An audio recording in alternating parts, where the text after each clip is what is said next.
காதொளிரும் குண்டலமும் கைக்கு வளையாபதியும் கருணை மார்பின் மீதொளிர் சிந்தாமணியும் மெல்லடையில் மேகலையும் சிலம்பார் இன்ப போதொளிர் பூந்தாமரையும் பொன்முடி சூளாமணியும் புலியச் சூடி நீதியொளிர் செங்கோலாய் திருக்குறளை தாங்கும் தமிழ் நீடு வாழ்க. திக்கட்டும் பரந்து வாழும் தீந்தமிழ் உறவுகளே வணக்கம். இது டான் தொலைக்காட்சி பெருமையோடு வழங்குகிற சொற்சமர். வளரும் இளம் பேச்சாளர்களுடைய வாதத்திறனை மேம்படுத்துவதற்கான அமர். இன்றைய சொற்சமர் காலத்திலும் கடந்த வாரத்தை போல வவுனியா புதுக்குளம் மகாவித்தியாலயம் அவர்களை எதிர்த்து மானிப்பாய் இந்து கல்லூரி 2 பாடசாலைகளுடைய பிள்ளைகளும் ஒரு விடுமுறை நாளிலே பெற்றோருடைய வழிகாட்டலிலே இந்த களத்திற்கு வருகை தந்திருக்கிறார்கள். அவர்களை அன்பாக வரவேற்பதிலே நாங்கள் மிக்க மகிழ்ச்சி அடைகிறோம். சொற்சமர் களத்தின் ஊடாக தங்கள் பிள்ளைகள் ஆளுமை விருத்தி பெறுகிறார்கள் என்று இவர்கள் உணர்ந்ததன் வெளிப்பாடுதான் இது. இதனை ஊக்குவிக்க வேண்டும் என்பதற்காக தமிழகத்தினுடைய உலக புகழ் பெற்ற பேச்சாளர்கள் பட்டிமன்றம் ராஜா, பாரதி பாஸ்கர் இருவரும் எத்தனையோ நிகழ்ச்சிகள் இருக்க இந்த சொற்சமர் களத்தை தெரிவு செய்து தங்கள் ஊக்குவிப்பு பரிசாக ஒன் த ஸ்பாட் அந்த களத்திலேயே சிறப்பான ஆற்றுகையை மேற்கொள்கிற ஒரு மாணவனுக்கு அல்லது மாணவிக்கு 5000 ரூபாய் இலங்கை பணம் பரிசை வழங்கி கௌரவிக்கிறார்கள்.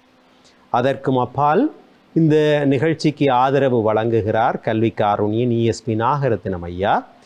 பாடசாலைக்கு ஒரு தொகை பணத்தை அவர் வழங்கி ஊக்குவிக்கிறார்.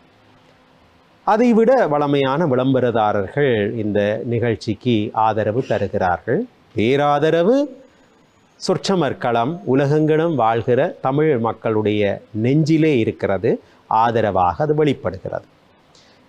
இத்தகைய சூழ்நிலையில் இன்று இவர்கள் வாதிக்கப் போகிற விடயம் என்ன என்று அறிவதற்கு ஆவலாக இருப்பீர்கள்.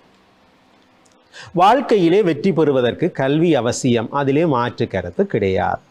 இந்த கல்வியை பிரதானமாக 2 வழிகளிலே பெற்றுக்கொள்கிறோம். பள்ளிக்கூடத்திற்கு போய் புத்தகங்களை படித்து ஏட்டுக்கல்வியாக பெற்றுக்கொள்கிறோம், அது ஒரு வகை. அதை விட அனுபவ ரீதியாக பெற்றுக்கொள்கிறோம். இந்த கல்வி என்கிற பொழுது அதை 3 வகைப்படுத்தி பார்க்கிறவர்களும் இருக்கிறார்கள்.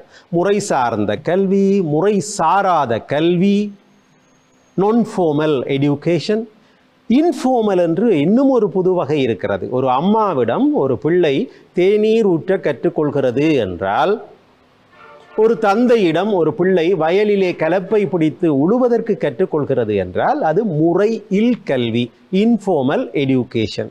அதைவிட முறை சாராத வகையிலும் கல்வி இருக்கிறது. முறை சார்ந்த வகையிலே ஒரு நியம பாடத்திட்டத்தை வைத்து படிக்கிற கல்வி இருக்கிறது. இங்கே நாங்கள் வாதிடப் போகிற விடயம் அனுபவம் சாய்ந்த கல்வியா அல்லது ஏட்டுக்கல்வியா வாழ்க்கையிலே வெற்றி பெறுவதற்கு பெரிதும் உதவுகிறது என்று இந்த பிள்ளைகள் பேசப்போகிறார்கள். ஏட்டுக்கல்வி இன்றைக்கு படித்து ஸ்காலர்ஷிப் பாஸ் பண்ணி அதற்கு பிறகு இலங்கை கல்வி முறையிலே OL பரீட்சையிலே சித்தியடைந்து அதற்கு பிறகு AL பரீட்சையிலே சித்தியடைந்து இன்றைக்கு AL சித்தியடைந்தால்தான் குறைந்தபட்சம் ஒரு வேலையை, அரசாங்க வேலையை பெற முடியும் என்கிற நியமம் இருக்கிறது. எனவே வாழ்க்கையிலே வெற்றி, ஒரு அரச வேலை வாய்ப்பு, இப்படியான சூழ்நிலைக்கெல்லாம் குறைந்தபட்சம் AL பாஸ் பண்ணி இருக்க வேண்டும். எனவே ஏட்டுக்கல்விதான் வாழ்க்கையிலே வெற்றி பெறுவதற்கு அடிப்படையானது என்று பேசுவதற்கு மானிப்பாய் இந்து கல்லூரி அணியினர் காத்திருக்கிறார்கள். இல்லை, இன்றைக்கு ஒரு மெக்கானிக் ஷாப்பிலே வேலை செய்கிறவரை பாருங்கள். அவர் எங்கே படித்து விட்டு வந்தார்?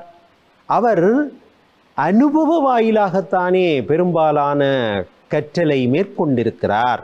என்னதான் டாக்டர் படித்துவிட்டு வந்தாலும் அவரிடம் கத்தியை கொடுத்து ஆபரேஷன் செய்யுங்கள் என்றால் நீங்கள் தயாராக இருக்கிறீர்களா? இல்லையே. அவர் ஒரு 10-15 ஆபரேஷன் சக்சஸ்ஃபுல்லாக வெற்றிகரமாக செய்திருக்கிறார் என்றால் தானே நீங்கள் அவரை நம்புவீர்கள். எனவே வாழ்க்கையிலே வெற்றி பெறுவதற்கு ஏட்டுக்கல்வியை காட்டிலும் அனுபவ கல்விதான் மிக அவசியமானது. பேசுவதற்கு புதுக்குளம் மகாவித்தியாலய அணியினர் காத்திருக்கிறார்கள். இனி சண்டையை மூட்டி விடுவதுதான் என்னுடைய வேலை. வாதத்தை தொடக்கி வைக்கிறார் கபிஷன். அவர் மானிப்பாய் இந்து கல்லூரியினுடைய அணி தலைவராக இருக்கிறார். கலை பிரிவிலே கல்வி பயின்றவர். கடந்த முறை சிறந்த பேச்சாளருக்கான பரிசை கூட தட்டி சென்றவர். இன்று என்ன சொல்கிறார் என்பதை கேட்போம். பேசுங்கள் கபிஷன். யாதுமாகி நின்றாய் காளி எங்கும் நீ நிறைந்தாய் என்று என் எல்லாம் வல்ல அன்னை காளிகாம்பாளை முதற்கண் பணிந்து கொண்டு கல் தோன்றி மண் தோன்றா காலத்து முன் வாளுடன் தோன்றிய மூத்த மொழியாம் என் தாய் தமிழை வணங்கிக் கொண்டு இந்த விவாத மேடையினுடைய நடுவர் அவர்களுக்கும் மற்றும் என் தரப்பினருக்கும் மற்றும் நான் பிடித்த முயலுக்கு 3 கால்களே என்று விவாதிக்க வந்திருக்கின்ற எதிர்த்தரப்பினருக்கும் இந்நேர வந்தனங்களை தெரிவித்துக் கொண்டு நடுவர் அவர்களே, இன்று எமக்கு மிகவும் அழகிய இன்றைய சமுதாயத்திற்கு மிகவும் அத்தியாவசியமான தலைப்பு தரப்பட்டிருக்கின்றது. அதாவது வாழ்க்கையில் வெற்றி பெறுவதற்கு அவசியமானது ஏட்டுக்கல்வியா அனுபவ கல்வியா என்கின்ற கேள்வி இம்மன்றிலே எழுப்பப்பட்டிருக்கின்றது. அந்த வகையிலே நடுவர் அவர்களே, வாழ்க்கையில் வெற்றி பெறுவதற்கு அவசியமானது அனுபவ கல்வியை விட ஏட்டுக்கல்வியே என்கின்ற ரீதியிலே என்னுடைய அணியானது தன்னுடைய வாதத்தையும் மன்றத்திலே முன்வைக்க காத்திருக்கின்றது. அந்த வகையிலே நடுவர் அவர்களே, இந்த தலைப்பினை விளக்க வேண்டிய கடப்பாடு தலைவர் என்கின்ற ரீதியிலே எனக்கு இருக்கின்றது. அதாவது ஒரு மனிதன் தன்னுடைய வாழ்க்கையை வெற்றி கொள்வதற்கு பல தருணங்கள் வாழ்க்கையிலே வந்து செல்லும், பல காலகட்டங்கள் வந்து செல்லும், பல கட்டங்கள் வந்து செல்லும். அந்த சகல கட்டங்களிலும் அந்த ஒரு தனி மனிதனானவன் தன்னுடைய வாழ்க்கையை வெற்றி கொள்வதற்கு எம்முடைய மூதாதையர்களால் எழுதி வைக்கப்பட்ட, எம்முடைய தத்துவ ஞானிகளால் எழுதி வைக்கப்பட்ட, முற்காலத்திலே பலதையும் பத்தையும் கற்று அறிந்த எம்முடைய அறிஞர்களால் எழுதி வைக்கப்பட்ட ஏடுகள் மூலமாக கற்கப்படுகின்ற கல்வி அவசியமா, அல்லது சாதாரணமாக நாம் வாழுகின்ற பொழுதிலேயே கற்றுக்கொண்டிருக்கின்ற அனுபவ கல்வி அவசியமா என்கின்ற ரீதியிலே வாழ்க்கையிலே வெற்றி பெறுவதற்கு பெரிதும் அவசியமானது ஏட்டுக்கல்வியே. எம்முடைய அறிஞர்களும் எம்முடைய தத்துவ ஞானிகளாலும் தரப்பட்ட ஏடுகளின் வழிவந்த கல்வியே எமக்கு அவசியமானது என்கின்ற ரீதியிலே எம்முடைய வாதமானது இம்மன்றத்திலே இன்று அமைந்திருக்கின்றது நடுவர் அவர்களே. அந்த வகையிலே எம்முடைய 2வது விவாதியானவர் ஏட்டு கல்வியினுடைய அத்தியாவசியத்தையும், எம்முடைய 3வது விவாதியானவர் அனுபவ கல்வியை எத்தளத்திலே ஏட்டுக்கல்வி விஞ்சி நிற்கின்றது என்கின்ற ரீதியிலும் தங்களுடைய வாதத்தையும் மன்றத்திலே முன்வைப்பார்கள். நடுவர் அவர்களே, நான் முதலாவதாக தொழில் வாய்ப்பை எடுத்துக்கொள்கிறேன். ஒரு சாதாரணமாக கம்பெனி தொழிலாக இருக்கலாம். அந்த தொழிலுக்கு ஒருவன் விண்ணப்பம் செய்கின்ற பொழுது அவர்கள் அனுபவத்தை கேட்கிறார்கள். எப்படி கேட்கிறார்கள்? ஒரு 3 வருட அனுபவம் இருந்தால் போதும் என்கின்ற ரீதியில் கேட்கிறார்கள். ஆனால் அவர்கள் நிலையிலே முக்கியத்துவம் படுத்துகின்ற விடயம் என்னவென்று சொன்னால், காப்போத்த சாதாரண தர பரீட்சை. காப்போத்த சாதாரண தர பரீட்சையிலே கணிதத்திலே பாஸ் பண்ணி இருக்க வேண்டும், ஆங்கிலத்திலே சித்தி பெற்றிருக்க வேண்டும், தமிழிலே சித்தி பெற்றிருக்க வேண்டும், அவரவர் தங்களுடைய தாய்மொழிகளிலே சித்தி பெற்றிருக்க வேண்டும். இவ்வாறு காப்போத்த சாதாரண தர பரீட்சையிலே சித்தி பெறுவதற்கு என் நிலையிலேயும் அனுபவ கல்வி உதவாது. அந்நிலையிலே உதவி நிற்பது எதுவென்று சொன்னால் ஏடுகளின் வழிவந்த ஏடு ரீதியான கல்வியே. அந்த பரீட்சையை எம்மால் அனுபவ ரீதியால் எதிர்கொள்ள முடியாது. அப்படி அனுபவ ரீதியால் எதிர்கொள்ள முடியும் என்றால் நடுவர் அவர்களே, இன்றைய காலகட்டத்திற்கு பாடசாலைகள் தேவைப்படாது. அந்த நிலையிலே வாழ்க்கையிலே வெற்றி பெறுவதற்கு அனுபவ கல்வியை விட அந்நிலையில் ஏட்டுக்கல்வி மிக முக்கியமானதாக அமைகிறது. அது மாத்திரமல்லாமல் ஒருவன் பல்கலைக்கழகத்திற்கு செல்ல வேண்டும் என்று சொன்னால் காப்போத்த உயர்தர பரீட்சையிலே மிகச் சிறந்த பெறுபேறுகளை பெற்றிருக்க வேண்டும். அது மருத்துவவியலாக இருக்கலாம், கணிதவியலாக இருக்கலாம், கலை பிரிவாக இருக்கலாம். அது அவரவர் துறையை பொறுத்தது. ஆனால் எந்த துறையை எடுத்திருந்தாலும் அந்த துறையிலே மிகச் சிறந்த பெறுபேறுகளை பெற்றிருந்தால் மாத்திரம்தான் பல்கலைக்கழகத்திற்கு தெரிவு செய்யப்படலாம். ஆகவே நடுவர் அவர்களே, அந்த நிலையிலே நாம் நோக்குகின்ற பொழுது என் நிலையிலேயும் பல்கலைக்கழகங்களிலே அனுபவத்தை கருத்திலே கொள்வது இல்லை. இந்த அனுபவம் இருந்தால் நீ பல்கலைக்கழகத்திற்கு வந்துவிடலாம் என்கின்ற செய்தியை பல்கலைக்கழகம் முன்வைப்பதில்லை. பல்கலைக்கழகம் அவ்விடத்திலே முன்வைக்கின்ற விடயம் என்னவென்று சொன்னால், ஏட்டு கல்வியின் வழிவந்த நூல்களின் வழிவந்த கல்வியான ஏட்டுக்கல்வியையே ஒழிய அனுபவ கல்வியை இல்லை. அந்த வகையிலே நாம் இந்த தலைப்பினை நோக்குகின்ற பொழுது நடுவர் அவர்களே, வாழ்க்கையில் வெற்றி பெறுவதற்கு அனுபவ கல்வியை விட ஏட்டுக்கல்வியானது மிகவும் முக்கியத்துவம் வாய்ந்ததாக இருக்கிறது. உண்மையிலே நடுவர் அவர்களே, இந்த வாழ்க்கை வெற்றி என்று எடுக்கின்ற பொழுது நாம் பரீட்சையோடு நின்றுவிடக் கூடாது. பல இடங்களிலே நாம் சந்திக்க வேண்டும், பல இடங்களிலே வெற்றி பெற வேண்டும், பல இடங்களிலே அது ஒரு அறிஞர்களை சந்திக்க வேண்டிய இடமாக இருக்கலாம், கிளைகளாக இருக்கலாம், ஒரு விழாவை முன்னெடுத்து செல்லுகின்ற தருணமாக இருக்கலாம். அந்நிலையிலேயே நமக்கு உதவி நிற்பது எதுவென்று சொன்னால் எம் முன்னோர்களினுடைய கருத்து, ஓலை சுவடிகளிலே எம் அறிஞர்கள் எழுதி வைத்திருக்கின்ற கருத்துக்களை கொண்டு எம்மவர்கள் சிற்சில இடங்களிலே சுஸ்ருதர் என்பவர் அறுவை சிகிச்சையை வேதத்திலே குறிப்பிட்டிருக்கின்றார் முற்காலத்திலே. அதன் வழியிலே அந்த ஏட்டுச்சுவடிகளை கொண்டு இன்றைய மருத்துவம் நகர்கிறது என்று சொன்னால், இந்நிலையிலே வாழ்க்கையிலே வெற்றி பெறுவதற்கு அனுபவ கல்வியை விட ஏட்டு கல்வியே சிறந்தது, ஏட்டுக்கல்வி மாத்திரமே சிறந்தது என்கின்ற ரீதியிலே என்னுடைய வாதத்தை நிறைவு செய்து விடுகிறேன். நன்றி, வணக்கம். வாழ்க்கையிலே வெற்றி பெறுவதற்கு அனுபவ கல்வியை காட்டிலும் ஏட்டுக்கல்விதான் அவசியமானது. அனுபவ கல்வி மேலானது என்றால் பாடசாலைகளை மூடிவிடலாமா? இப்படி எல்லாம் பார்த்து எதிரணியை கேட்டு தன்னுடைய வாதத்தை நிறைவு செய்திருக்கிறார் கபிஷன்.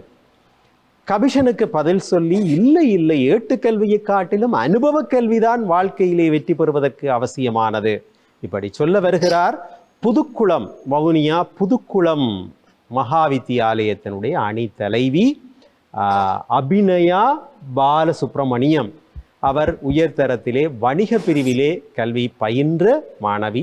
என்ன சொல்கிறார் கேட்போம். தமிழுக்கு அமுதொன்று பெயர், அந்த தமிழின்ப தமிழங்கள் உயிருக்கு நேர் என கூறிக்கொண்டு நடுவரவர்களுக்கும் என் தரப்புவாதிகளுக்கும் எதிர்த்தரப்புவாதிகளுக்கும் இந்நேர வணக்கத்தை தெரிவித்துக் கொண்டு இன்றைய சொற்சமர் நிகழ்வின் பேசுபொருளாக அமைந்திருப்பது வாழ்க்கையில் வெற்றி பெறுவதற்கு அவசியமானது ஏட்டு கல்வியா அனுபவ கல்வியா என்றால், மாற்றங்களுக்கு முகம் கொடுக்கும் ஆளுமை மிக்க சமுதாயத்தை உருவாக்குவதற்கு அனுபவ கல்விதான் விஞ்சி நிற்கின்றது என்பதுதான் இங்கே எனது வாதமாக அமைந்திருக்கிறது. எதிர்த்தரப்புவாதி கூறியிருந்தார், நாங்கள் பிடித்த முயலுக்கு 3 கால் என கூற வந்திருக்கிறோம் என்று. அவர் சற்று தவறாக பார்த்துவிட்டார். நாங்கள் பிடித்த முயலுக்கு 4 கால் தான், அதைத்தான் நாங்கள் கூற வந்திருக்கிறோம். நடுவர் அவர்களே, நீங்கள் கூறுங்களேன், நீங்கள் ஒரு வைத்தியரை பார்க்க செல்கிறீர்கள் என எடுத்துக்கொள்வோம். பல பட்டங்கள் பெற்றிருக்கிறார், ஆனால் அப்பொழுதுதான் அவர் பதவிக்கு வந்திருக்கிறார். அப்படி என்றால் நீங்கள் அவரிடம் செல்வீர்களா, இல்லை எத்தனையோ அனுபவங்களை எத்தனையோ வருடங்களாக பெற்ற வைத்தியரிடம் செல்வீர்களா? 1000 பேரை கொன்றவரிடம் தான் நான் செல்வேன். அங்கே அனுபவம் தான் விஞ்சி நிற்கிறது என்பது எதிர்த்தரப்பு வாதிக்கு நான் கூற விரும்புகிறேன். 1000 பேரை கண்டவன் அரைப்பரியாரி, அது ஒரு பழமொழி இல்லையா? உண்மைதான் நடுவர் அவர்களே. எதிர்த்தரப்பு வாதிகள் கூறுகிறார்கள் அறுவை சிகிச்சை முறையை அந்த காலத்தில் எழுதி வைத்து விட்டார்களாம். அவர்கள் எந்த ஏட்டு கல்வியை படித்து அதை எழுதினார்கள்? அங்கே அவர்களின் அனுபவம் தான் இருக்கிறது. எத்தனையோ தத்துவ ஞானிகள் அவர்களின் அனுபவங்களை அங்கே ஏடுகளில் வடித்திருக்கிறார்கள் என்பதை நான் இங்கே கூற விளைகிறேன். தென் அமெரிக்க கல்வியலாளர் இவன் கிளீச் என்பவர் பாடசாலை அற்ற சமூகத்தை உருவாக்க வேண்டும், கல்வி என்பது அடிமை சமூகத்தையே உருவாக்குகின்றது என்று கூறுகிறார். பாருங்கள், பாடசாலையிலே கற்பிக்கப்படும் பாடங்கள் வரையறுக்கப்பட்ட தொகுக்கப்பட்ட பாடத்திட்டங்களை கொண்டது. அவை தேடலுக்கு வித்திடாதவை. நடுவர் அவர்களே, நானும் பாடசாலை மாணவிதான், நானும் பாடசாலையில் கற்றிருக்கிறேன். நான் கற்றலுக்கு எதிரானவள் அல்ல, ஆனால் வாழ்க்கையில் வெற்றி பெறுவதற்கு அனுபவம் அவசியம் என்பதைத்தான் நான் இங்கே கூற வந்திருக்கிறேன். ஏட்டு சுரக்காய் கறிக்குதவாதி என்பார்கள். அதுபோலதான் நடுவர் அவர்களே, வெறுமனையே ஏட்டு கல்வி பாடங்களை சொல்லிக் கொடுக்கிறதே தவிர வாழ்க்கையை வாழ்வதற்கு சொல்லிக் கொடுக்கவில்லை. அத்துடன் நாலடியாரில் இருந்து ஒரு பாடல் இருக்கிறது.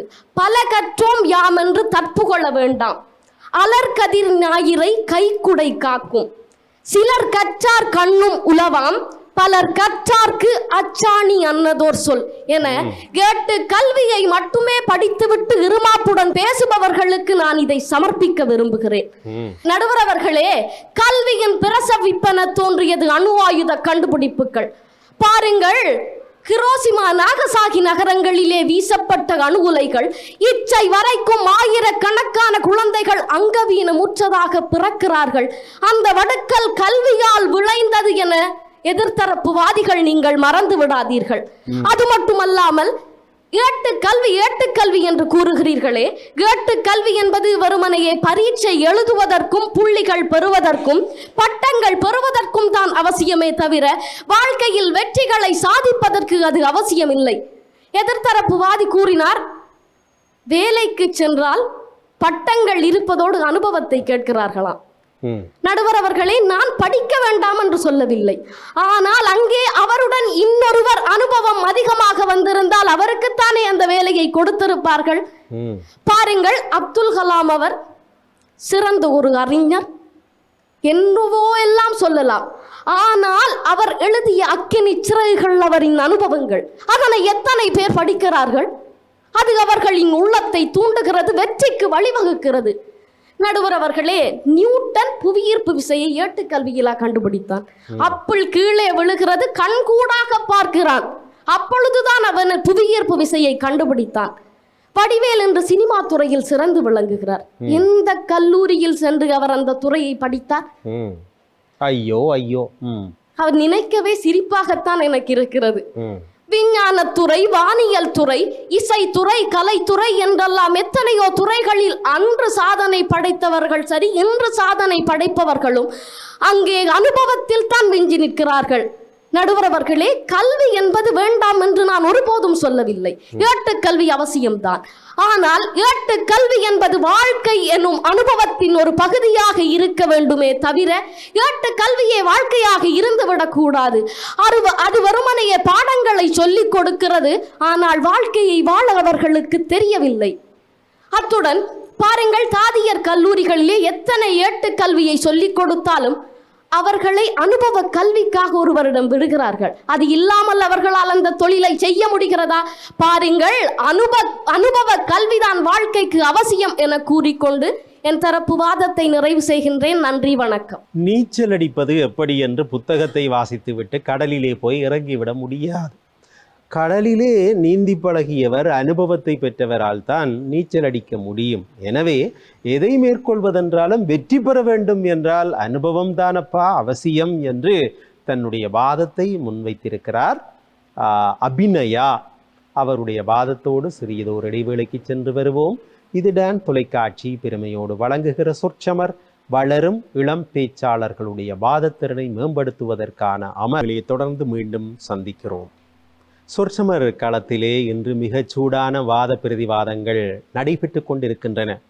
வாழ்க்கையிலே வெற்றி பெறுவதற்கு ஏட்டுக்கல்வியா அனுபவ கல்வியா எது அதிகம் முக்கியத்துவம் பெறுகிறது? ஏட்டுக்கல்விதான் என்று தொடர்ந்து வாதிட வருகிறார் மானிப்பா இந்து கல்லூரியினுடைய 2வது பேச்சாளர் அல்ட்ரின் குரூஸ் சாருஜன். அவர் உயர்தரத்திலே கணித பிரிவிலே கல்வி பயில்கிற மாணவன். சாருஜன், பேசுங்கள். நெல்லாடிய நிலமெங்கும், கல்லாடிய சிலை எங்கும், வில்லாடிய களமெங்கும், யான் சொல்லாடும் இவ்வவையெங்கும் சிறந்து நிற்கும் என் செந்தமிழை வந்தனை செய்து கொண்டு அருமை. என் பெருமதிப்பிற்குரிய நடுவர் அவர்களே, எந்தரப்பு எதிர்த்தரப்பு வாதிகளே, டான் தொலைக்காட்சி நேயர்களே, அனைவருக்கும் இச்சிறியோனின் வந்தனங்கள். ஒரு மனிதன் வாழ்க்கையில் வெற்றி பெற வேண்டுமென்றால் அதற்கு ஏட்டுக்கல்வியா அனுபவ கல்வியா அவசியம் என்பது இன்றைய வாதம். அந்த விதத்திலே ஏட்டுக்கல்வி என்பது எழுத்தாக்கம் வடிவம் பெற்ற கல்வி முறைமையை ஒரு மனிதன் தனக்குள் உட்படுத்திக் கொள்ளுதல் ஏட்டுக்கல்வி. அதே அனுபவ கல்வி என்று பார்க்க போனால் ஒரு மனிதன் வாய் வழி, மரபு வழி மற்றும் செவி வழி போன்ற விடயங்களால் ஒரு மனிதரிடமிருந்து இன்னொரு மனிதருக்கு கடத்தப்படுகின்ற கல்வி முறைமை. அதாவது வாழ்க்கையிலே ஒரு மனிதன் வெற்றி பெறுவதற்கு அவசியமானது என்றால் அவ்வாறாக வெற்றி பெறுவதற்கு தேவைப்படுகின்ற விஷயம் நம்பகத்தன்மை உடையதாக இருக்க வேண்டும், தீர்க்கமான ஒன்றாக இருக்க வேண்டும். அப்படி தீர்க்கமான ஒன்றாக நாங்கள் எதை காண முடியும் என்றால் இந்த ஏட்டுக்கல்வியை காண முடியும். நடுவர் அவர்களே, ஒரு உதாரணம் சொல்லலாம் என்று நினைக்கிறேன். இந்த அனுபவ கல்விக்கு ஒரு மாணவன் ஒரு தவளையை பிடித்து அதனுடைய ஒரு காலை வெட்டினானா, பாய் என்று சொன்னானா, அது மெல்ல பாய்ந்ததா. 2ஆம் காலையும் வெட்டினானா, பாய் என்று சொன்னானாம், அது மெல்ல உண்ணி நகர்ந்ததா. 3வது காலையும் வெட்டிவிட்டு பாய் என்றானாம், மெல்ல அசைந்ததா. 4 கால்களையும் வெட்டிவிட்டு பாய் என்றானாம், அது பாயவில்லையாம். அதன் மூலம் அவன் அறிந்து கொண்டது என்ன தெரியுமா? 4 கால்களையும் வெட்டிவிட்டால் தவளைக்கு காது கேட்காது என்று. ஆக இதுதான் அனுபவ கல்வி என்பது. அதாவது அனுபவ கல்வி என்பது ஒரு மனிதருக்கு வாய்வழி மூலமாகவோ அல்லது மரபு வழி மூலமாகவோ தான் கடத்தப்படுகிறது. ஆனால் ஏட்டு கல்வியை நாங்கள் பார்க்கின்ற பொழுது பல கல்விமான்கள், பல அறிஞர்கள் தீர்க்கமான முடிவுகளையும் உறுதிப்படுத்தப்பட்ட தரவுகளையுமே ஏட்டு கல்வியாக அடுத்த சந்ததிக்கு கடத்துகிறார்கள். அந்த ஏட்டு கல்வி அடுத்த தலைமுறைக்கு செல்லுகின்ற பொழுது அங்கே இருக்கக்கூடிய கல்விமான்கள் அதை இன்னும் சீர்திருத்தி அடுத்த தலைமுறைக்கு கடத்துகிறார்கள். ஆக ஏட்டு கல்வி என்பது அடுத்தடுத்த தலைமுறைகளுக்கு செல்லுகின்ற பொழுது வலுப்பெற்ற, அதாவது நம்பிக்கை உடையதுமான, ஆதாரம் மிக்கதான, நம்பகத்தன்மை உடையதான ஒரு கல்வியாக இந்த ஏட்டு கல்வி காணப்படுகிறது. இதைத்தான் நியூட்டனும் சொல்கிறார், நான் முன்னவர்களுடைய முதுகிலே ஏறின் என்றுதான் பார்க்கிறேன் என்று. அதுதான். ஆக ஏட்டு கல்வியானது ஒரு அங்கீகாரம் உள்ளது. ஆனால் அனுபவ கல்வி என்பது அங்கீகாரமற்றது, நம்பகத்தன்மையற்றது. ஒரு தோசையை எடுத்துக்கொள்ளுங்கள் நடுவர்களே. அந்த தோசை இருந்தால்தான் நாங்கள் சாம்பாரிலேயோ அல்லது சம்பலிலேயோ அதை தொட்டு மெல்ல உண்ண முடியும். இங்கே தோசையாக கணிக்கப்படுவது ஏட்டுக்கல்வி. அந்த ஏட்டுக்கல்வி இருந்தால்தான் நாங்கள் வாழ்க்கையை புசிக்க முடியும், இன்பத்தை புசிக்க முடியும். நீங்கள் சொல்லுகிறீர்கள், நான் உண்மைதான், இதை ஏற்றுக்கொள்ளுகிறேன். அதாவது அனுபவ கல்வி என்பது ஒரு மனிதனுக்கு அத்தியாவசியமான ஒன்று. ஆனால் அந்த அனுபவ கல்வியுக்கும் களம் அமைத்து கொடுப்பது ஏட்டுக்கல்விதான். காரணம், அறிஞர் அண்ணா சொல்லுகிறார், அழகாக சொல்லுகிறார், திறமை இல்லாதவனுக்கு கிடைக்கின்ற வாய்ப்பும் வாய்ப்பு இல்லாதவனுக்கு இருக்கக்கூடிய திறமையும் பயனற்றது என்கிறார்.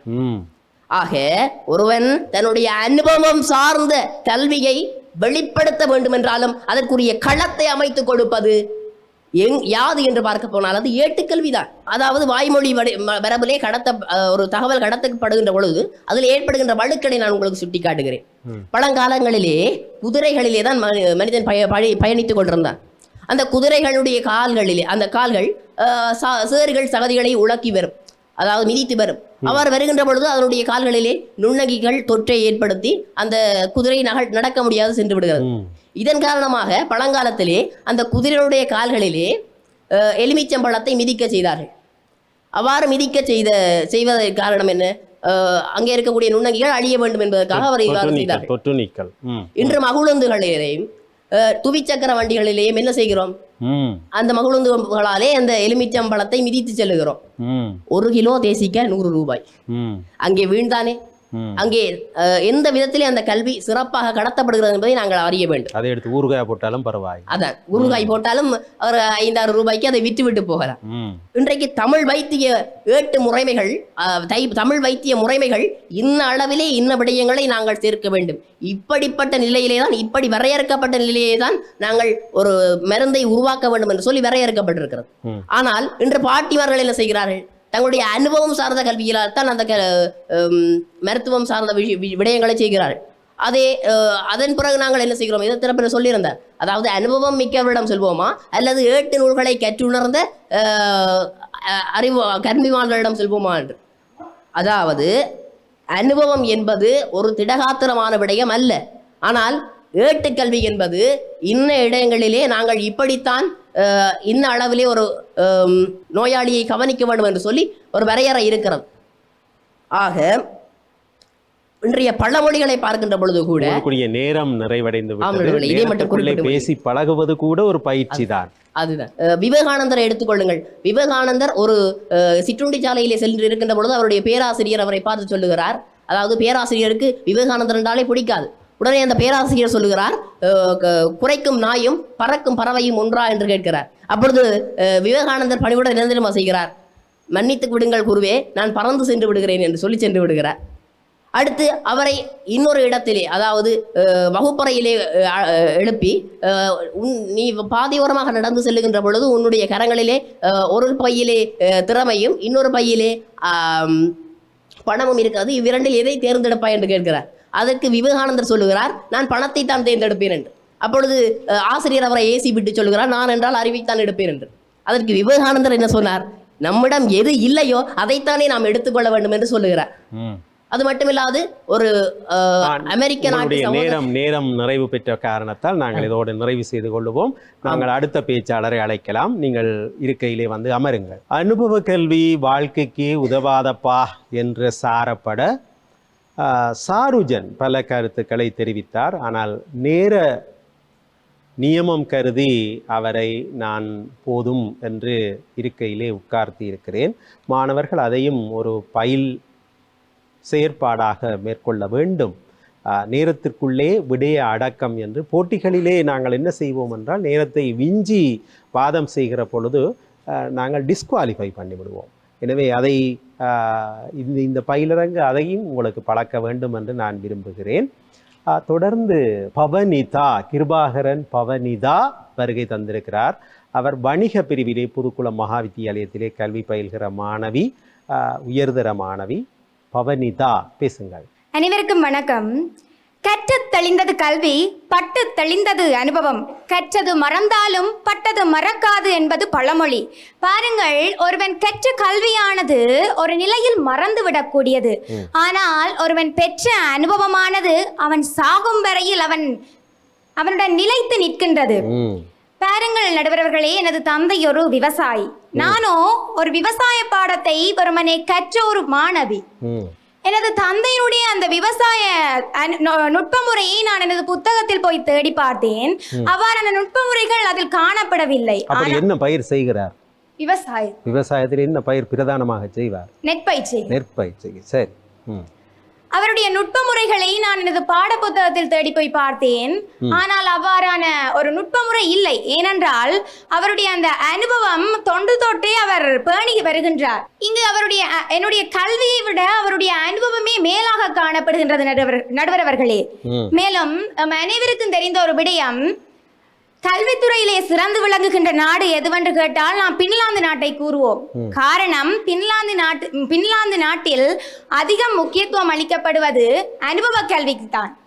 ஒரு சிறு குழந்தை பிறந்து வளர்ந்து தனது 7வது வயதிலே பின்லாந்து நாட்டில் பாடசாலை கல்விக்காக ஈர்க்கப்படுகின்றது. காரணம், அதற்கு முற்பட்ட அந்த இடைப்பட்ட காலப்பகுதியில் அந்த பிள்ளையானது தனது சுற்றுப்புற சூழலில் காணப்படுகின்ற அனுபவங்களை பெற்றுக்கொள்ள வேண்டும் என்பதற்காகவே. பாருங்கள், அந்த பின்லாந்து நாடு கல்வித்துறையிலே சிறந்து விளங்குவதற்கு காரணம் அந்த அனுபவ கல்வியே ஆகும். மேலும் எல்லோருடைய எண்ணம் என்னவென்றால், ஒருவன் கற்றால்தான் சிறந்த பதவி வகிக்க முடியும் என்று. எதிர்த்தரப்பினரது கூற்றும் அதுவே ஆகின்றது. ஒருவன் கற்றால் தான் சிறந்த பதவி வகிக்க முடியும், சாதனைகள் படைக்க முடியும் என்று. ஆனால் அது முற்றிலும் ஒரு பொய்யான விடயம் நடுவர்களே. ஏனென்றால் உங்களுடைய கவிஞர் கண்ணதாசனை எடுத்துக்கொள்ளுங்கள். அவர் தரம் 10 வரைக்கும் தான் தன்னுடைய கல்வியை படித்திருக்கின்றார். இருந்தும் அவர் பல்வேறு கவி வரிகளையும் தத்துவ பாடல்களையும் அறிவுரை பாடல்களையும் மக்களுக்கு வெளிப்படுத்தி ஆற்றுப்படுத்தி இருக்கின்றார் என்றால் அவருடைய அனுபவ அறிவே அன்றி கல்வி அறிவல்ல. எனவே நான் வெளிப்படுத்துவது என்னவென்றால், ஒருவன் வாழ்க்கையில் வெற்றி பெற வேண்டுமென்றால் ஒரு கல்வி அறிவை விட ஒரு படி மேல் நிற்பது அனுபவ அறிவே என கூறி வாய்ப்பிற்கு நன்றி கூறி விடைபெறுகின்றேன். நன்றி, வணக்கம். வாழ்க்கையில் வெற்றி பெறுவதற்கு அனுபவ கல்விதான் அவசியம் என்று கண்ணதாசனை எடுத்து காட்டி தன்னுடைய உரையை நிறைவு செய்தார் பவனிதா. இது குறித்து என்னிடமும் சில கேள்விகள் இருக்கின்றன, அதை பின்னர் பார்த்து விடலாம். அதற்கு முன்னர் சிறியதோர் இடைவேளைக்கு சென்று வரலாம். இது டான் தொலைக்காட்சி பெருமையோடு வழங்குகிற சொற்றமர் வளருமிளம் பேச்சாளர்களுடைய வாத திறனை மேம்படுத்துவதற்கான அமர். இடைவேளையை தொடர்ந்து மீண்டும் சந்திக்கிறோம். இது டான் தொலைக்காட்சி பெருமையோடு வழங்குகிற சொற்றமர். இன்றைய சொற்றமர் களத்திலே மானிப்பா இந்து கல்லூரி அவர்களை எதிர்த்து வவுனியா புதுக்குளம் மகாவித்தியாலயம். சூடான வாத பிரதிவாதங்களோடு இவர்கள் பேசிக்கொள்கிற தலைப்பு, வாழ்க்கையில் வெற்றி பெறுவதற்கு பெரிதும் வேண்டப்படுவது ஏட்டுக்கல்வியா அனுபவ கல்வியா? ஏட்டுக்கல்விதான் என்கிற அணியினுடைய நிறைவு பேச்சாளர் மானிப்பா இந்து கல்லூரியினுடைய ஓயல் வகுப்பு மாணவன் விஷ்ணு ஜன். அவர் என்ன சொல்கிறார் என்பதை பார்ப்போம். அனைவருக்கும் வணக்கம். இன்றைய நமக்கு கிடைக்கப்பட்டுள்ள தலைப்பானது வெற்றி ஈட்டுவதற்கு அவசியமானது அனுபவ கல்வியா ஏட்டுக்கல்வியா என்றது. ஏட்டுக்கல்வி என்ற வாரி அந்த வார்த்தையை முன்வைக்க வந்துள்ளேன். அதில் நான் முன் குறிப்பிட விரும்புவது யாதென்று சொன்னால், சங்க காலம் சங்கமருவிய காலம். இந்த சங்க காலத்தில் அகத்திணை புறத்திணை மரபு காணப்பட்டது. அதாவது காதலும் மோகமும் வீரமும் போரும் என்று ரத்தமும் என்று மக்கள் அல்லல்பட்டு துன்பப்பட்டு இருந்த காலம் அந்த சங்க காலம். ஆனால் அந்த சங்க காலத்தில் அவர்கள் எவ்வளவோ அனுபவத்தை பெற்றிருக்கலாம். போரின் மூலமாக அனுபவத்தை பெற்றிருப்பார்கள், இல்லறம் தவறிய வாழ்க்கையின் மூலமாக அனுபவத்தை பெற்றிருப்பார்கள். ஆனால் அந்த அனுபவத்தை கொண்டு அவர்கள் மாற்றமடைய முடியவில்லை. இந்த காரணத்திற்காகத்தான் சங்கம் அறிவிய காலத்தில் வள்ளுவன் முதல் அனைத்து அறநூல்களும் எழுந்தார். வள்ளுவன் இயற்றிய திருக்குறள் முதல் நன்மணிக்கடை என்று எத்தனையோ அறநூல்கள் எழுந்தது சங்கம் அறிவிய காலத்தில். ஏனென்று சொன்னால் ஏட்டுக்கல்வியால் ஒரு மனித சமுதாயத்தை மாற்ற முடியும் என்ற எண்ணம் அந்த காலத்திய மக்களிடையே இருந்திருக்கிறது. அது இன்றும் தொடர்ந்து வருகின்றது. எங்கெடுத்தாலும் எதிர் சென்றால் நாம் முதலாவது எடுக்கிறது நீதி நூல்களைத்தான் என்று சொன்னால் அந்த அளவுக்கு ஏட்டுக்கல்வி அந்த காலத்திலே முக்கியத்துவப்படுத்தப்பட்டு பிற்காலத்துக்கு கொடுக்கப்பட்டது. இதனால் அந்த சங்கம் அறிவிய காலமானது நீதியிலும் அறத்திலும் நெறியிலும் ஓங்கி நிலங்கியது என்று சொல்லி இது நாம் தவிர்க்க முடியாத ஒரு நிதர்சனமான உண்மையாகும். அதிலே வள்ளுவன் அழகாக கூறுகிறான், மேற்பிறந்தார் ஆயினும் கல்லாதவர் கீழ்பிறந்தும் கற்றார் அனைத்திலார் பாடு. அதாவது ஒருவன் எவ்வளவோ உயர்ந்த குடிப்பரப்பிலும் பிறந்தவன் ஆயினும் அவன் நல்ல கற்ற நூல்களை கற்காவிடேன் அவன் இழிவான ஒரு பிறப்பை சார்ந்தவன் என்று சொல்லி மேற்குடிப்பிறப்பில் பிறந்த கற்காதவர்கள் சுட்டிக்காட்டுகின்றனர். இதிலிருந்தே ஏட்டுக்கல்வியை ஒரு மனிதனுடைய பிறப்பையே மிஞ்சி காணப்படுகின்றது. வள்ளுவனே வகை கொடுக்கிறான். வள்ளுவன் வாக்குக்கு மறுமறையுண்டோ என்ற அளவுக்கு இது சிறப்பான நுட்பங்களை கொடுத்தவன் இதை முன்வைக்கிறான். அடுத்தாக ஒன்றை சொல்கிறான், விலங்கோடு மக்கள் அணியார் இலங்கு நூல் கற்றாரோடு ஏனையவர். அதாவது ஒரு கொடிய விலங்கை மக்கள் நாம் எவ்வாறு பார்க்கிறோம், ஒரு கேவலமான இழிவலமானது என்று பார்க்கின்றோம். அப்படித்தான் இலங்கு நூல் நல்ல நூல்களை கற்காத அனைவரும் ஒரு கேவலமான விலங்குகளுக்கு சமனாக இந்த சமூகத்தில் கண்ணோட்டமாக காணப்படுகின்றது. அப்படி இருக்கும் பொழுது அவனுடைய வாழ்க்கையின் வெற்றிக்கை எவ்வாறு இந்த அனுபவ கல்வி ஈட்டித்தரும். இதிலிருந்தே தெரிகிறது ஏட்டுக்கல்விதான் ஒருவனுடைய சிறந்த வழிப்படுத்தலுக்கு உதவுகிறது. ஒரு சிறந்த வழிப்படுத்தல் தான் அவனுடைய வாழ்க்கையின் வெற்றிக்கு அடித்தளமாக இருக்கும். அடுத்த நாம் நோக்க போனால் சகோதரி அவர்கள் அருமையாக சொல்லியிருந்தார், உமது ஏட்டுக்கல்விதானே ஹிரோஷிமா நாகசாகியில் குண்டு போட்ட அனைத்து மக்களையும் சாகடிக்க வைத்தது என்று. 1945 ஆண்டு போடப்பட்ட குண்டினை 2024 ஆண்டு சொல்கிறீர்கள் என்று சொன்னால் அந்த குண்டுக்கு அடித்தளம் விட்டது ஓப்பன் கைமர் தான் கற்ற கல்விதான். அவர் கற்ற கல்விதான் இன்றும் அவர் போட்ட குண்டினை நிலைநிறுத்தி காட்டுகின்றது. அந்த ஒரு சாதனையை இன்றும் அழியாது போற்றுகிறது என்று சொன்னால் அது ஏட்டுக்கல்வி எடுத்து கொடுத்த தத்துவம் தான். அனுபவ கல்வியின் மூலமாக அவர் அணுகுண்டை தயாரிக்கவில்லை, தான் பெற்ற ஏட்டுக்கல்வியின் மூலமாக தயாரித்தார். அதனால் இன்று வரையும் பேசு பொருளாக காணப்படுகிறார். இனி வரும் காலங்களில் பேசு பொருளாக இருக்கிறார் என்று சொன்னார். அவர் கற்றது ஏட்டுக்கல்வி தான். அனுபவ கல்வி அவருக்கான வாழையை வெற்றியை கொடுக்கவில்லை. அவர் வெற்றி பெற்று விட்டார். எவ்வாறு? தான் இறப்பினும் தன் புகழ் நாடெங்கும் பரவும் என்ற அளவுக்கு வெற்றி பெற்று விட்டார். அடுத்த சொல்கிறார்கள், அனுபவ கல்வி நிலையானது ஏட்டுக்கல்வி அழிந்துவிடும் என்று. இதற்கு வல்லவன் அழகாக சொல்கிறான், ஒருமைக்கண் தான் கற்ற கல்வி ஒருவருக்கு எளிமையும் மேமா புடைத்து. ஒருவர் ஒரு தலைமுறையில் கற்ற கல்வியானது அவனுக்கு 7 பிறவியிலும் தொடரும். புடைத்து அல்ல உடைத்து. சரி. அப்ப ஒருவன் தான் ஒரு பிறவியில் கற்ற கல்வி 7 பிறவிக்கு தொடர்கிறது என்று சொன்னால் அவன் அங்கு ஏட்டுக்கல்வியை தானே முன்னிறுத்தி இருக்கிறான். ஏன்னா அனுபவம் மாறுபடும் பிறவிக்கு பிறவி. இன்று நான் ஆளாக பிறக்கலாம், நாளை பெண்ணாக பிறக்கலாம், பின்பு நாயாகவும் பிறக்கலாம். ஆனால் கல்வி என்பது என்று மாறுவ. அதான் கல்மேல் எழுதிய எழுத்து போல் கல்வி நிலை பெற்று இருக்கும் என்று சொன்னால் அது ஏட்டுக்கல்விதான். அர்த்தாக சொல்ல. அதுக்கு இன்னொரு உதாரணம், கண்ணப்ப நாயனாரை சுந்தர பெருமான் அழகாக சொல்லுவான், கலைகள் கதம்ப பெற்ற கண்ணப்பனுக்கு அடியேன் என்று. கண்ணப்பன் என்பவர் ஒரு வேடுவன் சொல்கிறார், காப்பதோர் வில்லுவம்பும். வேடுவனாக திரிந்தவன் கலைகள் கதம்பப்பட்டு, அதாவது கலைகள் நிரம்பப்பட்டிருக்கான எவ்வாறு பெற்றிருப்பான். அதான் சொல்கிறேன், முன்பிறப்பில் அவன் கற்ற கல்வியின் காரணமாகத்தான் கல்லுக்கு கூட அவன் மேல் அன்பு வந்தது. அதுதான் ஏட்டுக்கல்வி. எத்தனை பிறவிகள் எடுத்தாலும் தொடர்ந்து வருவது என்று கண்ணப்ப நாயருக்கு சுந்தரமூர்த்தி நாயர் அடியெடுத்து கொடுத்திருக்கிறார். உறவர்கள் உலகிலே ஏட்டுக்கல்வி தான் முன்னிலைப்படுத்தப்பட்டிருக்கிறது. அடுத்த சகோதரி குறிப்பிட்டிருந்தார், பின்லாந்தில் 7 வயதில் நான் தொடங்குகிறார்கள். அதற்கு முதல் 8 அனுபவ கல்வியை பெறட்டும் என்று. பின்லாந்து இன்று சர்வதேச மட்டத்தில் கல்வித்திறனில் 98% இருப்பதற்கு முதற் காரணம் அங்கு பாகுபாடு இல்லை. அதாவது தேவையற்ற பரீட்சைகள். இன்று எவ்வளவோ தேவையற்ற பரீட்சைகள் நடத்தப்படுகின்றது. அந்த பரீட்சைகள் அந்த நாட்டில் இல்லை. அதை விட ஒரு சிறு குழந்தை, அந்த குழந்தை 7 வயது முதலே தான் இந்த துறையில் தான் சாதிக்க வேண்டும் என்று சொல்லி அந்த துறைக்கு ஏற்றவாறு அந்த பிள்ளையை கொண்டு செல்கிறது. அதனால் தான் அந்த நாடு இன்று முன்னோக்கி வந்து இருக்கிற கல்வி மட்டத்தில். அதுதான் சொல்லியிருந்தார், எங்களுடைய பாடங்கள், இந்த வரையறுத்த பாடங்கள் வந்து ஒரு சிறு மட்டத்துக்கு எங்களை விட்டு விடுது. இந்த பாடசாலை என்றது வந்து இந்த வரையறுத்தது வந்து அது அப்படியே எங்களை சிறு மட்டத்துக்கு முடக்கி விடுகின்றது. கேட்கிறேன், உங்கள் பாடத்திட்டத்தில் உங்கள் பாடங்களில் விவாதம் என்ற ஒரு தனிப்பாடம் இருக்கிறதா? இல்லையே. ரைட், விவாதம் என்ற ஒரு தனிப்பாடம் இருந்திருந்தால் தான் நீங்கள் வந்திருப்பீர்கள். ஆனால் அது இல்லாமல் எவ்வாறு இந்த விவாத களத்துக்கு வந்தீர்கள்? அதுதான் ஏட்டுக்கல்வி. வெறும் ஏட்டிலே எழுதியதை கற்பதல்ல கல்வி, 7 உலகம் சேர்ந்து கற்பதுதான் கல்வி. எனவே வாழ்க்கையில் வெற்றி பெறுவதற்கு என்றும் துணையானது ஏட்டு கல்விதான் என கூறி விடைபெறுகிறேன். நன்றி, வணக்கம். விஷ்ணுஜன் அழகான வாதத்தை முன்வைத்தார். தொடக்கத்திலே அவர் முன்வைத்த தர்க்கவாதம் என்னையும் ஈர்த்தது.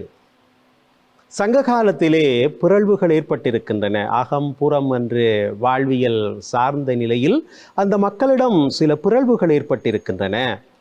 அந்த அனுபவத்தை வைத்து அவர்கள் திருந்தி இருக்கலாமே, இல்லையே. அவர்களை ஏட்டிலே எழுதித்தான் வள்ளுவர் திருத்தினார். அறநூல்கள் 11 அறநூல்கள் 18 கீழ்கணக்கு நூல்களிலே எழுந்திருக்கின்றன சங்கமருவிய காலத்திலே.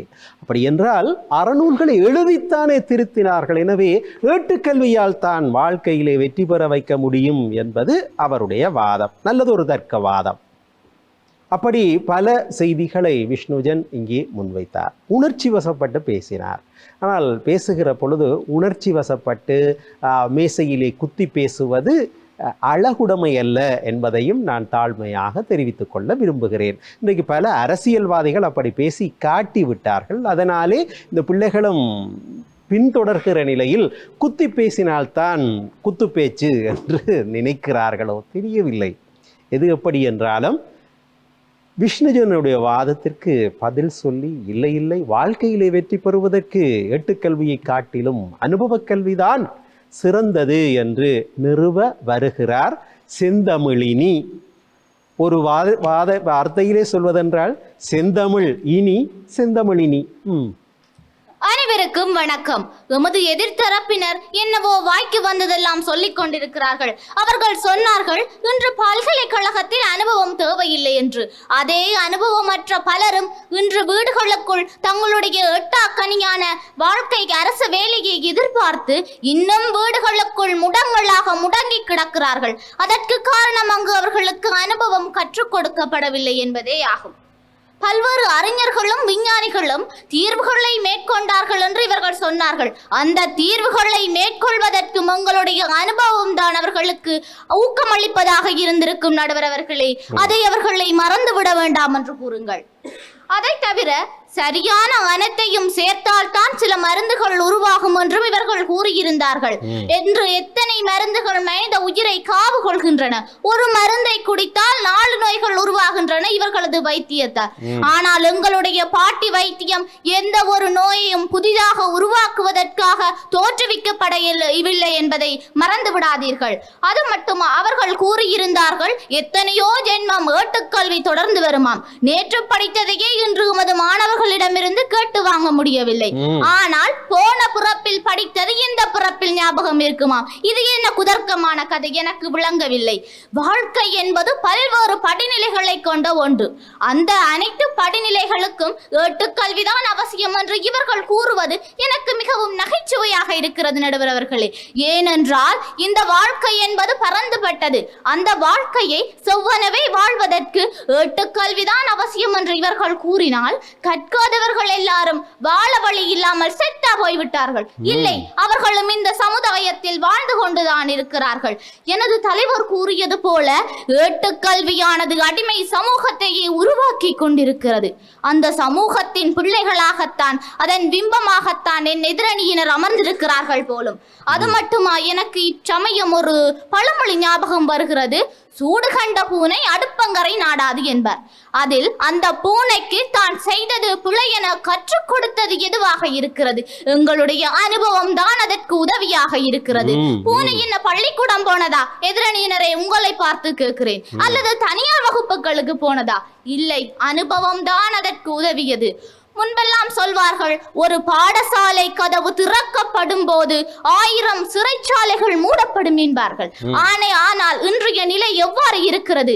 பலவிதமான சிறைச்சாலைகள் திறக்கப்படுவதற்கு இவர்களுடைய ஏட்டுக்கல்வியை போதிக்கும் பாடசாலைகள் காரணமாகி விடுமோ என்ற ஐய நிலை எங்களுக்குள் ஏற்படுகின்றது நடுவர்களே.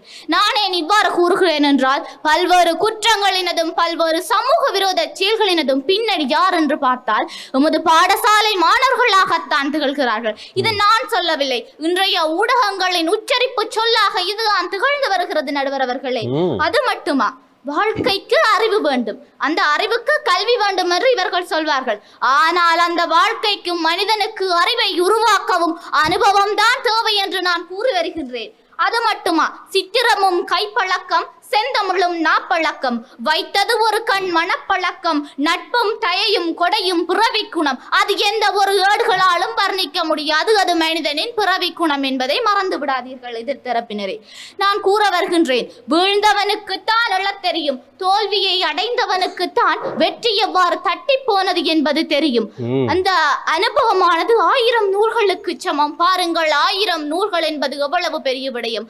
அந்த 1000 நூல்களுக்கு சமம். ஒரு அறிவுரை தராத பக்குவத்தை 1000 புத்தகங்கள் தராத அறிவை ஒரு அனுபவம் தந்து விடுகிறது. எனவே நான் கூற விளைவது யாதென்றால், வாழ்க்கையில் வெற்றி பெறுவதற்கு ஏட்டு கல்வியை விட பல படிகள் உயர்ந்ததாக எங்களுடைய அனுபவ கல்வியே தேவைப்படுகிறது என கூறி வாய்ப்புக்கு நன்றி கூறி விடைபெறுகின்றேன். நன்றி, வணக்கம். செந்தமிழினியினுடைய அருமையான வாதத்தோடு சொற்சமர்காலத்தினுடைய வாத பிரதிவாதங்கள் நிறைவுக்கு வருகின்றன.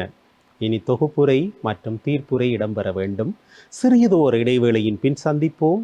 இது டான் தொலைக்காட்சி பெருமையோடு வழங்குகிற சொற்சமர் வளருமிளம் பேச்சாளர்களுடைய வாதத்திறனை மேம்படுத்துவதற்கான அமர். இடைவேளையை தொடர்ந்து மீண்டும் சந்திக்கிறோம். இது டான் தொலைக்காட்சி பெருமையோடு வழங்குகிற சொற்சமர். இன்றைய சொற்சமர் களத்திலே மானிப்பா இந்து கல்லூரி அவர்களை எதிர்த்து வவுனியா புதுக்குளம் மகா வித்தியாலயம். மிகச்சூடான வாத பிரதிவாதங்களை இதுவரை கேட்டோம். இது தொகுப்புரை மற்றும் தீர்ப்புரை இடம்பெற வேண்டிய நேரம். காரைக்குடி கம்பன் கழகத்தினுடைய பிதாமகர் சா கணேசன் என்பவர், அவர்தான் பட்டிமண்டபத்திலே ஒரு புதிய வரன்முறையை வடிவத்தை ஏற்படுத்தியவர்.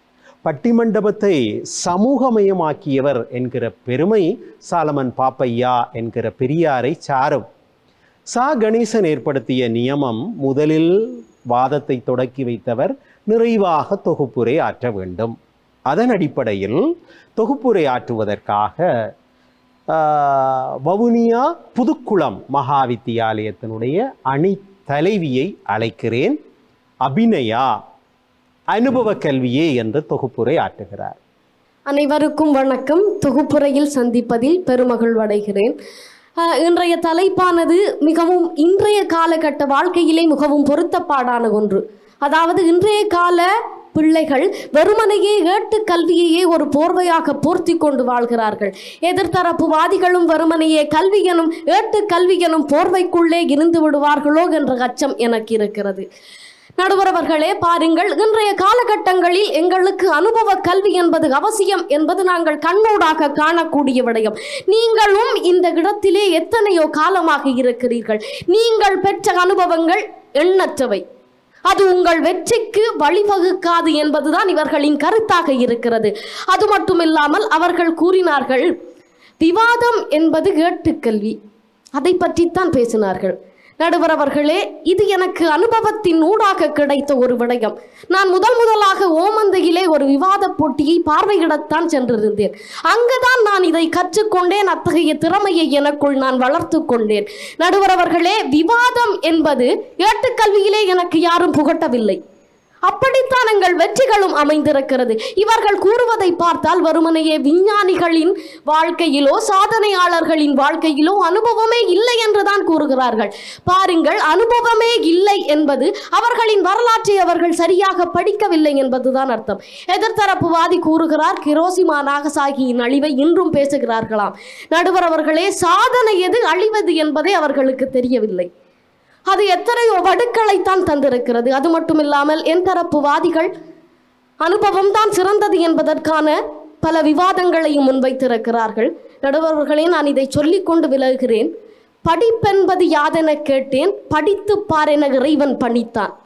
அறிவென்பது யாதென கேட்டேன், அறிந்து பார் என இறைவன் பணித்தான் என கண்ணதாசன் கடவுளே அனுபவம் என்றே சொல்லிவிடுகிறார். இதை தவிர நான் வேறொன்றும் சொல்ல விரும்பவில்லை. நன்றி, வணக்கம். தொடர்ந்து தொகுப்புரை ஆற்றுவதற்காக கபிஷன். அவைக்கு மீண்டும் ஒரு முறை வந்தனங்களை தெரிவித்துக் கொண்டு மீண்டும் தொகுப்புரையிலே சந்திப்பதிலே மிக்க மகிழ்ச்சி அடைகிறேன். நடுவர் அவர்களே, இன்று எமக்கு அருமையான ஒரு தலைப்பு கிடைத்திருக்கின்றது. வாழ்க்கையில் வெற்றி பெறுவதற்கு அவசியமானது எம் மூதாதையர்கள் முன்னோர்கள் வழிவந்த ஏட்டுக்கல்வியா அல்லது சாதாரண ரீதியிலே நாம் பெற்றுக்கொள்ளுகின்ற அனுபவ கல்வியா என்கின்ற ரீதியிலே வாழ்க்கையிலே வெற்றி பெறுவதற்கு அவசியமானது எம் முன்னோர்கள் கூறித்தந்த ஏட்டுக்கல்வி முறையே என்கின்ற ரீதியில் தன்னுடைய வாதத்தை இந்த மன்றமானது இம்மன்றிலே என்னுடைய அணியானது இந்த மன்றிலே தன்னுடைய வாதத்தை முன்வைத்திருந்தது. அந்த வகையிலே நடுவர் அவர்களே, எதிர்க்கட்சியின் தலைவி எங்களை நோக்கி ஒரு கேள்வி கணையை வீசியிருந்தார். அவர் உங்களை நோக்கி ஒரு கேள்வி கேட்டார். வைத்தியர் என்பவர் படித்துவிட்டு வந்தவுடன் நீங்கள் செல்வீர்களா அல்லது நிறைய காலம் அவர் பயிற்சி அளித்த பின்னர் அவர்கள் செல்வீர்களா என்று கேட்க நீங்கள் சொல்லியிருந்தீர்கள் 1000 பேரை கொன்றவனிடம் நான் செல்வேன் என்று. நடுவர் அவர்களே, அவன் வைத்தியனாக எப்படி வந்தான்? அனுபவ ரீதியிலா வந்தான்? அவன் அனுபவ ரீதியால் வைத்தியனாக வரவில்லை. அவன் ஏட்டுக்கல்வியின் வழியாகத்தான் வைத்தியனாக வந்தானே தவிர அவன் பல்கலைக்கழகங்களிலே ஏட்டிலே படித்தான், அவனுக்கு அனுபவம் உதவி இருக்கவில்லை. அவன் பாடசாலையிலே ஏட்டிலே படித்தான், அவனுக்கு அனுபவம் உதவி இருக்கவில்லை. அவன் இன்று வைத்தியனாக வந்திருக்கின்றான் என்று சொன்னால், எமக்கு மருத்துவம் செய்யக்கூடிய அளவிலே அவன் உயர்ந்திருக்கின்றான் என்று சொன்னால், அதற்கு வித்திட்டது அவனுடைய ஏட்டுக்கல்வியே ஒழிய அனுபவ கல்வி அமையாது. அந்த ரீதியிலே நாம் கம்பெனி வேலைகளை பற்றி கூறியிருந்தோம். கம்பெனியிலே வேலை செய்ய வேண்டும் என்று சொன்னால் அவர்கள் அனுபவத்தை விட பரீட்சை பெறுபேறுகளை கேட்கிறார்கள் என்கின்ற வாதத்தை முன்வைத்திருந்தோம். பல்கலைக்கழகம் என்று எடுக்கின்ற பொழுது பல்கலைக்கழகங்களிலே நாம் பயில வேண்டும் என்று சொன்னால் காப்போத்த உயர்தர பரீட்சையிலே சிறந்த பெறுபேறுகளை பெற வேண்டும். அந்த பெறுபேறுகளை பெறாமல் எனக்கு அனுபவம் இருக்கின்றது என்று சொன்னால் எந்த விதமான பல்கலைக்கழகங்களும் அனுமதியினை தராது. அந்த ரீதியிலும் பல்கலைக்கழகங்கள் ஏட்டுக்கல்வியை முன்னணி வகிக்கின்றது. அதனை மாத்திரம் அல்லாமல் ஒரு விடயத்தை இந்த மன்றத்திலே அனைவரும் கேட்க மறந்து விட்டார்கள் நடுவர் அவர்களே.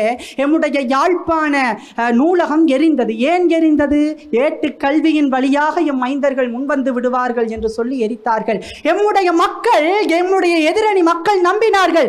ஏட்டுக்கல்வியின் வழியாக எம்மவர்கள் முன்னணி வகித்து விடுவார்கள் என்கின்ற நம்பிக்கையின் காரணமாக ஏட்டினை எரித்தார்கள். ஆகவே நடுவர் அவர்களே, இந்த தலைப்பினை நாம் வைத்து பார்க்கின்ற பொழுது வாழ்க்கையில் வெற்றி பெறுவதற்கு அவசியமானது எம் முன்னோர்களின் ஏட்டுக்கல்வியா அனுபவ கல்வியா என்கின்ற ரீதியிலே வாழ்க்கையிலே வெற்றி பெறுவதற்கு அவசியமானது ஏட்டுக்கல்வித்தான் என்று அறுதியும் உறுதியுமாக கூறிவிடை பெறுகிறேன். நன்றி. அன்புக்கினியவர்களே, மிகச் சூடான வாத பிரதிவாதங்கள் இப்பொழுது நிறைவுக்கு வந்திருக்கின்றன.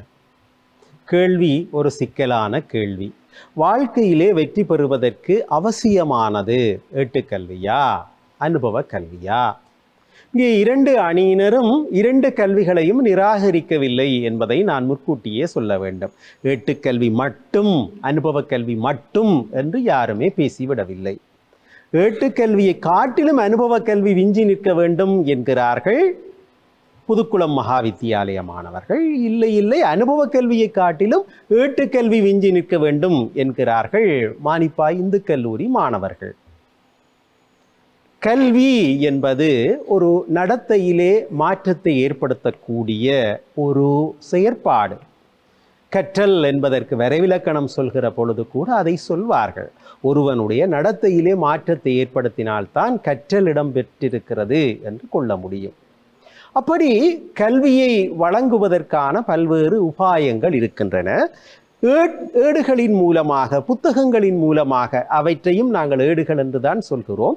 அப்படி வழங்கப்படுகிற பொழுது அது ஏட்டுக்கல்வி ஆகிறது. பாடசாலை கல்வியை நாங்கள் சாதாரணமாக ஏட்டுக்கல்வி என்று எடுத்துக்கொள்வோம். ஆனால் அங்கே அனுபவ கல்வியையும் கொடுக்கிறார்கள். களப்பயணம் கூட்டிச் செல்கிறார்கள், லெபோரட்டரியிலே பிராக்டிக்கல் செய்கிறார்கள். அதைவிட அனுபவ கல்வி என்பது பல்வேறு சந்தர்ப்பங்களிலே ஒரு பிள்ளை பெற்றுக்கொள்கிற கல்வி. கல்வி கருவறை முதல் கல்லறை வரை பெறப்பட வேண்டும் என்பதை எல்லோருமே சொல்கிறார்கள். இந்த அணி சற்று திருக்குறள் படித்த அணியாக இருக்கிறது.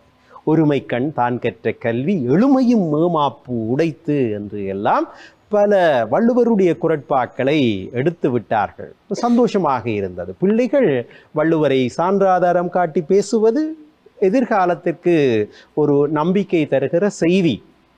அதே வள்ளுவரே சொல்கிறார், யாதானம் நாடாமல் ஊராமல் என்னொருவன் சாந்துணையும் கல்லாதவாறு. அதை மறைத்து விட்டார்கள். சாந்துணையும் கல்லென்றால் சாகும் வரை படி, அதாவது கருவறை முதல் கல்லறை வரை கல்வி. சாந்துணையும் கல்வி, சாந்துணையும் கல் என்றார் வள்ளுவர். ஏட்டுக்கல்வி நீங்கள் விரும்பினாலும் இனி இந்த ஏஎல்லுக்கு பிறகு பள்ளிக்கூடத்தில் இருக்க முடியுமா என்றால் அதிபர் அடித்து கலைச்சிடுவார். இந்த பக்கமும் வராத, அதாவது 18 வயதுக்கு பிறகு பாடசாலையில் இருக்க முடியாது. அதற்கு பிறகு யூனிவர்சிட்டி கல்வி, என்னுடைய வயதிலே அது கல்வி வேறு காசு கட்டி கல்விக்கு போகலாம். அரசு தருகிற மானியத்திலே போய் ஒரு அண்டர் கிராஜுவேட்டாக, ஒரு கீழ்ப்பட்டதாரியாக கல்வி கற்க வேண்டுமென்றால் அதற்கும் ஒரு வரம்பு இருக்கிறது.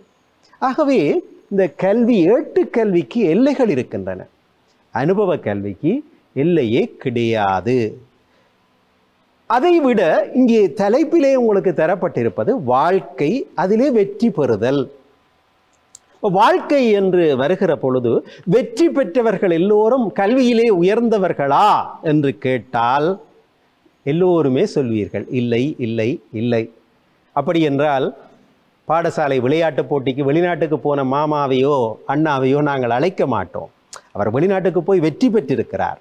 அதை நான் விமர்சனமாக சொல்லவில்லை. அவர் வெளிநாட்டுக்கு போய் பாடசாலைக்கு ஏதோ பெரிதாக உதவி செய்கிறார். அதற்கு நன்றிக்கடனாக பாடசாலை சமூகம் விளையாட்டு போட்டியிலே அவரை கூப்பிட்டு கௌரவிக்கிறது. ஆக வெற்றி பெற வேண்டும் என்றால் அவர் பல அனுபவங்களை பெற்றிருக்கிறார். இங்கே ஒரு பெரிய நாதஸ்வர வித்துவான், அவருடைய பெயரை சொல்வது அழகுடைமையாகாது, யாழ்ப்பாணத்திலே எங்களோடு இருக்கிற நாதஸ்வர வித்துவான் அடிக்கடி வெளிநாடுகளுக்கு போய் வருவார். அவர் படித்ததோ மிக குறைவான வகுப்பு தான். அவர் ஒரு பேட்டியிலே சொன்னார், எனக்கு பாடசாலையிலே பெற்ற கல்வி எதற்கு உதவுகிறது என்றால், இந்த ஏர்போர்ட்டிலே இந்த போர்டிங் பாஸ் ஃபில் பண்ணுவதற்கு அந்த கல்வி எனக்கு அவசியமாக இருக்கிறது. ஆனால் என் தந்தையிடம் பெற்ற இந்த நாதஸ்வர திறன்தான் என்னை வாழ வைக்கிறது, புகழ்பெற்ற மனிதனாக என்னை ஆக்கி இருக்கிறது என்று. தந்தையிடம் என்றால் இப்பொழுது எல்லோரும் பிடித்து விடுவார்கள், தந்தை மகன் யார் புகழ் பெற்றவர்கள் என்று. அப்படி என்றால் ஏட்டுக்கல்வியை காட்டிலும் அனுபவ கல்வி, அதனாலே வெற்றி பெற்ற பலர் சமூகத்திலே இருக்கிறார்கள். ஆனால் படிக்காத மேதை என்று கண்ணதாசனை சொன்னார்கள், பெரியாரை சொன்னார்கள். அப்படி என்றால் விரல் விட்டு எண்ணுமாறு கேட்டால் விரல் மடித்துத்தான் எண்ணி காட்டலாம், கண்ணதாசன், காமராஜர், பெரியார் என்று. ஆனால் படித்து வாழ்க்கையிலே வெற்றி பெற்றவர்கள் என்றால் இங்கே ஒரு கொப்பி கூட போதாது, எத்தனை பேரை எழுதி காட்டுவதன்.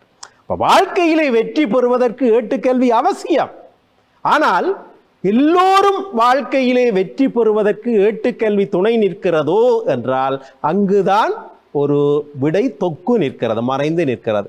எல்லோரும் வெற்றி பெறுவதற்கு ஏட்டுக்கல்வியோடு அனுபவ கல்வியும் சேர்கிற பொழுதுதான் எல்லோருடைய வெற்றியும் அங்கே சுபிட்சமாக அமைகிறது என்கிற வகையில் அந்த கருத்தையே வலியுறுத்தி பேசிய புதுக்குளம் மகா வித்தியாலயத்தினர் ஏட்டுக்கல்வி, அதைவிட மேலாக அதனோடு கூடிய அனுபவ கல்வி, அதுதான் வாழ்க்கையிலே எங்களை வெற்றி பெற வைக்கும் என்கிற யதார்த்தமான உண்மையை சொல்லி இந்த வாதத்தை நிறைவு செய்த புதுக்குளம் மகா வித்தியாலய அணியினர் இந்த போட்டியிலே வெற்றி பெறுகிறார்கள் என்கிற தீர்ப்பை சொல்லி, தீர்ப்பு சொல்வதற்கு பல செய்திகள் இருக்கின்றன, ஆனால் தயாரிப்பாளர் நேரம் முடிந்து விட்டது என்று நடுவருக்கும் எல்லையிடுகிற காரணத்தால் இந்த தீர்ப்பையே நிறைவாக்கி சிறந்த பேச்சாளருக்கான பரிசை வழங்க வேண்டும். பட்டிமன்றம் ராஜா பாரதி பாஸ்கர், உலக புகழ் பெற்ற தமிழகத்தின் பேச்சாளர்கள் இலங்கையிலே இருக்கிற இளையோர்களை வளர்த்தெடுக்க வேண்டும் என்கிற விருப்போடு இந்த சொற்சமர் களத்திலே சிறந்த முறையிலே ஆற்றலை வெளிப்படுத்துகிற ஒரு மாணவனுக்கு அல்லது மாணவிக்கு இலங்கை பணத்திலே 5000 ரூபாய் பணத்தை வழங்கி ஊக்குவிக்கிறார்கள். அந்த வகையில் இன்றைய தினம் தன்னுடைய அணியினுடைய வெற்றிக்காக குரல் கொடுத்த புதுக்குளம் மகா வித்தியாலயத்தினுடைய அணித்தலைவி அபிநயா பாலசுப்ரமணியம் அந்த பரிசை வெல்கிறார். பாருங்கள் அபிநயா.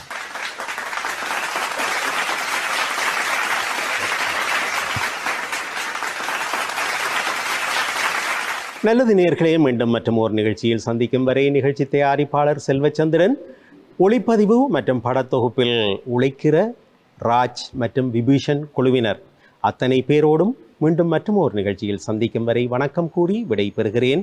நன்றி, வணக்கம்.